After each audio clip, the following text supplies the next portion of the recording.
Hello, and welcome to our allotment. This is our current plot, which we've had since June 2019. Opposite is our new plot, which we took on in January 2021.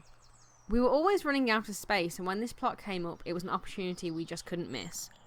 As you can see, there's still plenty of work to be done. There's some rubbish and old crops left from the previous owner, but we're up for a challenge. I mean, if you think this is bad, you should have seen the state of our first plot when we got it. If you've just taken on an allotment plot and you're not sure where to start, then here are some top tips that we've picked up along the way. This might be stating the obvious, but you'll need to clear any rubbish off your plot. Things such as bricks, wire, bamboo canes, even paving slabs will come in handy at some point. Any items on your plot that you don't intend on keeping, it's best to move them out of the way. Perhaps your allotment plot might have a burn pile, or even have a skip on site. Ours doesn't, so what we've done is just popped it to the end of the plot, and we'll deal with that at a later date. We've done this as a temporary measure so we can get to work at the top of the plot, but I wouldn't recommend leaving piles of rubbish around on your allotment plot for particularly long periods of time. Not only is it an eyesore that may generate complaints from fellow plot holders and the allotment committee, but it could also attract vermin. Once you've cleared your plot, it's time to start digging. Start from one end and slowly work your way down. This is especially important if you've taken on your plot in the middle of the growing season. By doing this, it will allow you to get some crops started. In our first year, we were actually unable to dig over the whole plot, but still managed to get crops in about 3/4 of the plot.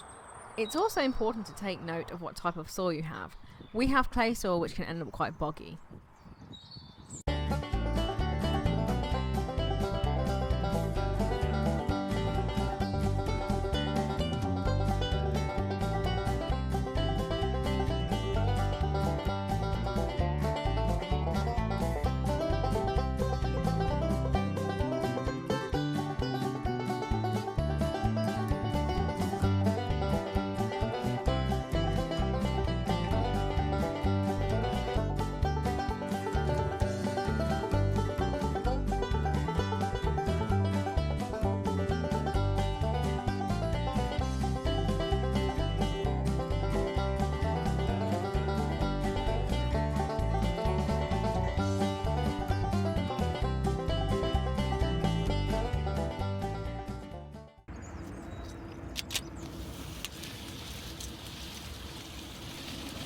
Measure your plot so you know how much space you're working with.